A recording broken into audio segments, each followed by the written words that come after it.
जनसुराज के नेता कुमार अमित हमारे साथ हैं, एडवोकेट हैं, मोतिहारी विधानसभा से ये भी चुनाव लड़ना चाहते हैं, दावेदारी इनकी भी है। क्या कहेंगे आज का जो बैठक है, कैसा बैठक रहा और अपने आप को टिकट के रेस में कहां पाते हैं कुमार अमित? ऐसा है कि तमाम संभावित प्रत्याशियों को और संगठन के तमाम लोगों को बुलाकर जो है हमारे पर्यवेक्षक महोदय जो हैं, पर्यवेक्षक मतलब जो जनसुराज पार्टी के ही अभिभावक तुल्य लोग हैं, इन लोगों ने चर्चा परिचर्चा की। और हमारा दूसरी जो तमाम दल है, राजनीतिक दल, उस तरीके का व्यवस्था नहीं। आप देखिए यहाँ पे सब बहुत सारे संभावित प्रत्याशी हैं। मोतिहारी विधानसभा से ही मेरे हिसाब से 7 लोग हैं संभावित प्रत्याशी। तो प्रजातंत्र है, सबको अधिकार है, सबको हक है, सब लोग फील्ड में मेहनत कर रहे हैं। और बाकी जितने जनसुराज के मतलब कार्यकर्ता हैं, जनसुराज के जितने पदाधिकारी हैं, उनको मोतिहारी विधानसभा का प्रतिनिधित्व करने के लिए जो 7 कैंडिडेट हैं, सब एक से एक पढ़े लिखे लोग हैं और अपने अपने फील्ड में दक्ष लोग हैं। तो जिसको वो लोग उचित समझेंगे, प्रजातांत्रिक तरीके से उसको सपोर्ट करेंगे, उसके नाम पे मोहर लगाएंगे और फिर केंद्रीय समिति इस पर निर्णय लेगी। तो प्रजातांत्रिक व्यवस्था के तहत अब हमारे यहाँ ये नहीं है कि आप जो है अलग अलग अपना अपना खेमा खोल के बैठे हुए हैं। यहाँ आप देखिएगा कि सब लोग एक साथ, चूंकि हम लोग बिहार बदलाव के लिए निकले हुए हैं, हम लोग मोतिहारी बदलाव के लिए निकले हुए हैं। हम लोग चुनाव में क्या कहते हैं, विधायक बनने के लिए नहीं निकले हुए हैं। हमारा ध्येय जो है, हमारा जो फाइनल गोल है, वो ये है कि बिहार में बदलाव हो, बिहार की जीत हो, बिहार में व्यवस्था परिवर्तन हो।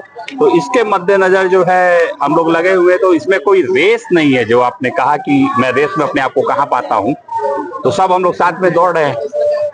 एक बात की चर्चा बहुत जोरों से है कि जनसुराज के सभी नेता आपस में ही खींचतान में लगे हुए हैं, टिकट की दावेदारी में अपने आप को किस तरह से आगे किया जाए। और आने वाले जो चुनाव समय है, जिनको टिकट नहीं मिलेगा उनका भीतरघात करने की भी संभावना जताई जा रही है, खासकर जो भी आपके विपक्षी नेता लोग। ये तो क्या बोलते हैं, जो आपका जो शक है, ये एस्टैब्लिश्ड जो प्रक्रिया तमाम चुनाव में आप देखते हैं, उसके हिसाब से कह रहे हैं। और इन सभी बातों को मैंने पहले ही काट दिया कि हमारे तमाम संभावित प्रत्याशी यहाँ पे अभी खींचतान मानसिक यहाँ पे है। चुनाव के टिकट के बाद भी साथ रहेंगे, संभावना है इस बात? हाँ, बिल्कुल साथ रहेंगे। जनसुराज के लिए जो बिहार में बदलाव चाहते हैं, जो मोतिहारी में बदलाव चाहते हैं, मोतिहारी की बेहतरी चाहते हैं, बिहार की बेहतरी चाहते हैं, वो डेफिनेटली जनसुराज के विचारधारा से प्रभावित होकर। चुनाव तो अभी आ गया ना, और चुनाव के लिए लोगों ने मंशा बाद में बनाया, पहले लोगों ने जनसुराज को सपोर्ट किया। तो मेरा ये मानना है और तमाम जनसुराजी साथियों का भी ये मानना है कि जैसे ही किसी एक को सिंबल प्राप्त होता है, तो बाकी तमाम साथी उसकी मदद में तन मन धन से लगेंगे। और अपवाद भी कुछ हो सकता है, इससे इनकार नहीं किया जा सकता, लेकिन मुख्य तौर पे मेरा ये मानना है कि सभी लोग मिलकर जो है बिहार में बदलाव लाएंगे। और मोतिहारी में जो बदलाव की जरूरत है राजनीतिक परिदृश्य में, उसको भी आपको देखने को मिलेगा। जनसुराज और बिहार की सत्ता में सबसे मुश्किल चुनौती किसको मानते हैं आप? क्या मानते हैं आप, कौन सी मुश्किल ऐसी चुनौती है जो बिहार की सत्ता से जनसुराज को दूर कर सकती है? अभी तो हम लोग ये हमारा तो पहला ही स्टेप है, ठीक है, और सब कुछ चुनौतीपूर्ण है। लेकिन आप तमाम जो बिहार बदलाव सभा में प्रशांत किशोर को देख रहे हैं, या हमारे राष्ट्रीय अध्यक्ष या फिर हमारे प्रदेश अध्यक्ष की सभाओं में आप जाइए, या हमारा बिहार बदलाव सभा हमारे जितने कैंडिडेट्स हैं या जिला अध्यक्ष लोगों का है, आप वहां जाइए तो आप इस चीज को फील कर पाएंगे कि बिहार में अब लोग जो है बदलाव की बात कर रहा है, अब वो शिक्षा की बात कर रहा है, उसको ध्यान से सुन रहा है, वो पलायन की बात कर रहा है, वो कह रहा है कि महिलाओं को जो है आर्थिक रूप से सुदृढ़ करने के लिए, यहाँ पे इंडस्ट्री एस्टैब्लिश करने के लिए और पूरे बिहार को देश के अग्रणी 10 राज्यों में शामिल करने के लिए सबको लगना चाहिए। तो आप ये पाएंगे कि तमाम धर्म, जाति, कि लोग, हर तबके के लोग जो हैं, धीरे धीरे ये काफिला बढ़ता जा रहा है और ये आगे निरंतर ही बढ़ता रहेगा। तो चुनौतियां तो रहेंगी ही, चुनाव का मतलब है चुनौती, तो वो जो है वो चुनौती अपनी जगह पे है, लेकिन हम लोग इसमें निरंतर आगे बढ़ रहे हैं। जैसे जैसे चुनाव का माहौल आते जा रहा है, चुनाव नजदीक आते जा रहा है, बिहार सरकार ने काफी घोषणाएं की, दिव्यांगों बुजुर्गों का पेंशन बढ़ा दिया, अभी कल ही 10-10 हजार हर महिला के खाते में पैसा सरकार भेजने का काम भी शुरू कर दिया है। तो ये सारे जो घोषणाएं हैं, क्या जन स्वराज को इससे धक्का लगेगा? नहीं, ये तो हमारी जीत है। आप देखिए, आप बतौर पत्रकार इसको देखिए कि इतने वर्षों से 400 रुपया पेंशन था, जब हम लोग 2-2.5 साल से चिल्ला रहे हैं कि इसको सम्मानजनक 2000 किया जाए, तो चुनाव के दबाव में इन लोगों ने 1100 कर दिया। अब जो है ये जो महिलाओं को 10,000 रुपया देने का, कि उनका आर्थिक संबल प्रदान कर उनको एंटरप्रेन्योरशिप की तरफ बढ़ाने की जो बात हो रही है कि वो आगे चल के 2 लाख रुपया तक दिया जाएगा, ये तो पूर्ण रूप से चुनावी शिगुफा है।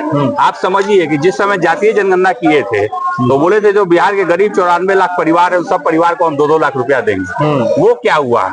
उसी तरीके से ये भी है, हाँ 10,000 रुपया अभी मिलेगा स्टेट एक्सचेकर पे। अब ये इसका इम्प्लीमेंटेशन किस तरीके से होता है, तो सरकार का जो आप कह लीजिए कि उतावलापन है, जो बेचैनी है, वो इन सब तमाम घोषणाओं में परिलक्षित हो रही है। 125 यूनिट बिजली भी फ्री सरकार ने, हाँ बस ये सब ये सारा चीज जो है ना, क्यों इतने दिनों से कहाँ थे, कहाँ सोए थे सरकार? और आपके माध्यम से चलिए, आप इतना प्रश्न कर रहे हैं, क्या आपने सुना, आप इतने दिन से पत्रकारिता कर रहे हैं, संविदा 7,500-8,000 कर्मियों को जो भूमि सुधार और राजस्व विभाग में सर्वेक्षण का काम कर रहे थे, एक पेन से जो है उनको नौकरी से टर्मिनेट कर दिया गया। किसको यह अधिकार मिला है? उनके साथ वो 7-8 हजार के साथ उनके परिवार वाले भी। तो आप मुझे बड़ा हास्यास्पद लगा कि जिस दिन ये न्यूज आया पेपर में, एक तरफ माननीय मुख्यमंत्री कहते हैं कि मैं 1 करोड़ नौकरी दूंगा, और उसी के पैरेलल में है कि 7800 संविदा कर्मियों की नौकरी, वो जो भूमि सर्वे का काम कर रहे हैं, और वो लोग हड़ताल पे बैठे हुए हैं। उसमें से 8-9 लोग, आपको जानकारी के लिए मैं बता दूं, आमरण अनशन की वजह से पीएमसीएच में भर्ती हैं, और बाकी सब वहां बैठे हुए हैं। उन लोगों ने मुझे बुलाया भी है, तो नेक्स्ट वीक में मेरी उनसे बात भी होनी है, और उसकी लड़ाई हम लोग लड़ेंगे। नहीं, उसको रोका जाए। अंतिम सवाल है, मोतिहारी विधानसभा से अगर जन स्वराज आपको मौका देती है और जनता भी मौका देती है, चुनाव आप जीत जाते हो, प्रायोरिटी वाला काम क्या रहेगा? फर्स्ट प्रायोरिटी क्या काम करना चाहेंगे आप मोतिहारी विधानसभा में? देखिए, मुख्य तौर पे जो है मोतिहारी में काम का तो अंबार है। जो पहली चीज है, जो भ्रष्टाचार है तमाम कार्यालय में, उसको अगर आप रोकिएगा तो तमाम योजनाएं जो आती हैं वो स्टैंडर्ड की होगी। मतलब नाली बने तो नाली टिके, रोड बने तो रोड टिके, तो वो कैसे ठीक होगा? जब मैं डायरेक्ट एलिगेशन नहीं लगा सकता, लेकिन मैं ये कहता हूँ भ्रष्टाचार तो है, ये इस बात को आप भी मानते हैं, कौन ले रहा है, कहाँ ले रहा है, तो वो चीज that will be the first priority. उससे कोई कॉम्प्रोमाइज नहीं। करप्शन खत्म करेंगे, करप्शन को हर हाल में खत्म होना होगा, हमसे बात। और दूसरी प्रायोरिटी की अगर आप बात करें तो युवाओं के लिए यहाँ कुछ नहीं है। आप देखिए कि मैं ये बात आपके मंच से भी पहले भी बोल चुका हूँ, और मैं बार बार इस बात को उठा रहा हूँ कि युवाओं के लिए कोई व्यवस्था नहीं है। सिर्फ युवाओं को खेलने के लिए एक महज स्टेडियम है, क्रिकेट स्टेडियम। आप देखिए, अभी खेल महोत्सव मनाया गया बड़े धूमधाम से किसी के बर्थडे पे, तो उसके लिए स्थान चुना गया गांधी मैदान। शर्म आनी चाहिए लोगों को। 2-4 स्टेडियम है, वहां आप चला रहे हैं सेंट्रल स्कूल, ठीक है। एक आयुर्वेदिक कॉलेज है, उसको बंद करने की सारी कोशिश की गई है, उसको चूस लिया गया, और चूसने के बाद उसको, जैसे आम चूसने के बाद गुठली को फेंक दिया जाता है, लेकिन उस गुठली को हम लोग फिर पानी खाद देकर फिर आम का पेड़ बनाएंगे। क्योंकि मैंने आयुर्वेदिक कॉलेज के लिए भी जो है एक पहल शुरू की है, जिसमें तमाम अच्छे लोगों का उसमें सहयोग मिल रहा है, और चुनाव आता जाता रहेगा। हम लड़े नहीं लड़े, हारे जीते, क्या हो, इट हार्डली मैटर्स। जैसे हमारे प्रणेता बोलते हैं, बिहार जीतना चाहिए, तो मेरा सारा प्रयास जो है मोतिहारी के जीतने के लिए है। हमसे बात करने के लिए बहुत बहुत थैंक यू।